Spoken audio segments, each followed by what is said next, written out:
आज की वीडियो बहुत ज़्यादा सैड होने वाली है क्योंकि हम बात करने वाले हैं टॉप 10 सैडेस्ट डेथ की। एनिमे के अंदर डेथ की बात हो रही है तो सैड ही होगा। तो तुम ये सारे कैरेक्टर्स की लिस्ट मैंने अपने चॉइस पे बनाई है, तो तुम्हारी चॉइस डिफरेंट हो सकती है, और अगर डिफरेंट है तो तुम कमेंट्स में बताओ, मैं देखूंगा और पिन कर दूंगा। ये सारे ही कैरेक्टर्स ने अपनी लाइफ को बहुत जल्दी खो दिया, या फिर मैं कहूँ कि राइटर्स ने इन्हें मार दिया ताकि दूसरे कैरेक्टर्स का अच्छा डेवलपमेंट हो सके। नंबर 10 पे दो कैरेक्टर्स हैं, नाइट आई और योशिनो जुजुत्सु काइसन से। इन दोनों को मारने की वजह यही थी कि इनके जो कैरेक्टर्स हैं उनकी डेवलपमेंट हो जाए।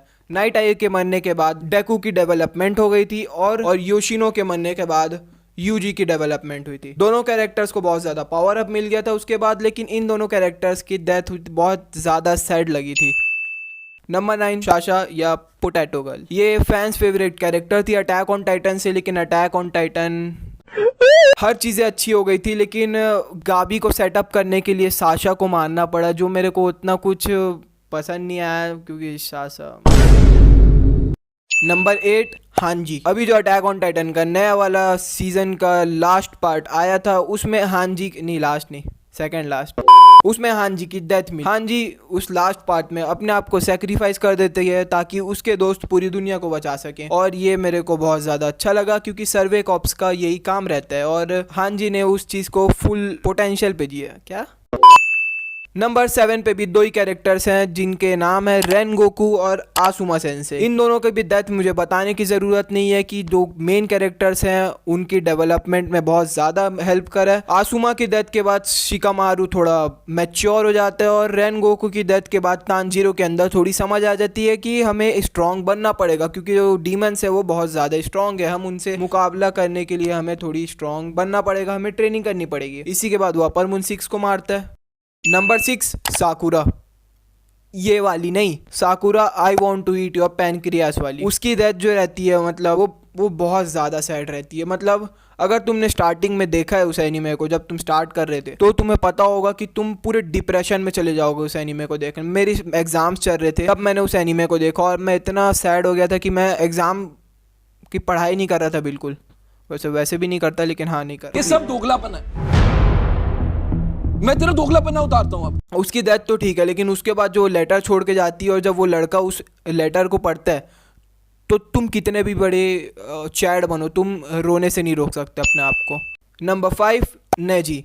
नेजी की डेथ के बाद ही नरूटो को रियलाइज़ हुआ कि हिनाता उसके लिए क्या है। नेजी मरने से पहले जब वो नरूटो को बोलता है कि हिनाता तेरे लिए तेरे सामने आ रही थी, मरने के लिए रेडी थी, तो वो उसको बहुत ज़्यादा हिट होता है, और उसकी डेथ मेरे ख्याल से उतना कुछ इम्पोर्टेंट नहीं था कैरेक्टर डेवलपमेंट के लिए, लेकिन बहुत ज़्यादा सैड था। वॉर के बीच में एक सोल्जर मरता है तो तुम्हें पता चलता है कि उसके आसपास वालों को कैसा लगेगा, वो तुम्हें देखने मिला सब। अब सोल्जर की बात हुई है तो नंबर 4 एरविन स्मिथ। एरविन की जो डेथ थी वो most iconic death in every anime. मतलब तुम अगर एरविन की डेथ देखा हो, जिस तरीके से वो मरता है, मतलब एक बूंद भी उसके मन में या उसके फेस पे शिकंजी नहीं दिखती, या उसे कुछ चीज़ का रेग्रेट नहीं रहता। उसे बस ये रहता है कि मैंने अपनी कंट्री के लिए, अपने पैराडाइज के लिए, नहीं पैराडाइज का पता नहीं रहता उसको, हाँ मतलब मैंने अपनी कंट्री के लिए अपनी जान दी, इन टाइटन से लड़ रहा हूँ।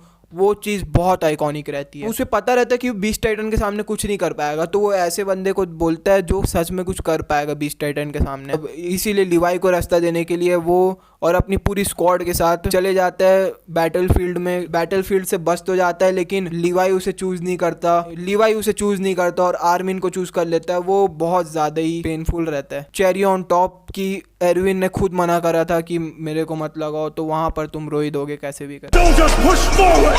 My soldiers scream out! My soldiers rage! सो देखते देखते अपन टॉप 3 में आ गए हैं, तो थर्ड पे है काओरी योर लाइन अप्रैल। अगर तुमने ये सीरीज़ देखी है तो तुम्हें पता होगा कि ये और I want to eat your pancreas बहुत ज़्यादा सिमिलर है, और मैंने ये बात 2 वीडियो में बोल चुका है ऑलरेडी।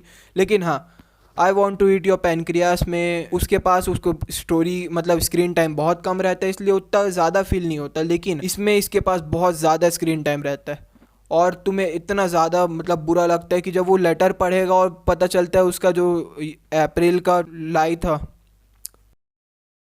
अब लास्ट के 2 स्पॉट बचे हैं, और मेरे लिए ये दोनों टॉप पे है, लेकिन चूज़ करना ही था तो मैंने सेकंड पे चूज़ करा है इताची को।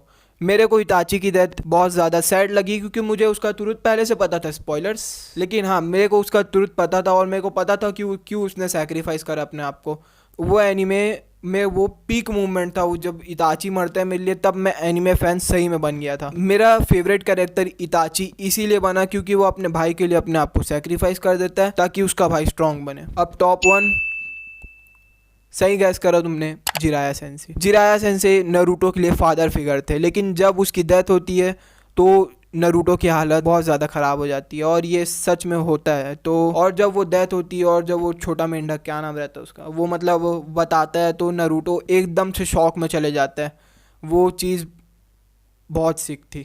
मतलब तुम कितने भी स्ट्रांग हो, तुम उस मूवमेंट पे रो ही दोगे। जब जिराया सेंसेई मरते हो और फिर पानी के नीचे जाते हो और the tell of Naruto Uzumaki बोलते हो, फक, वो मूवमेंट अगर तुमने देखा है तो तुम्हें पता होगा वो बहुत ज़्यादा ही सैड है। सो ये थी मेरी list top 10 saddest death in anime की। तुम अपनी लिस्ट कमेंट में लिखो, मैं लाइक करूँगा, कमेंट रीड करूँगा। बाय।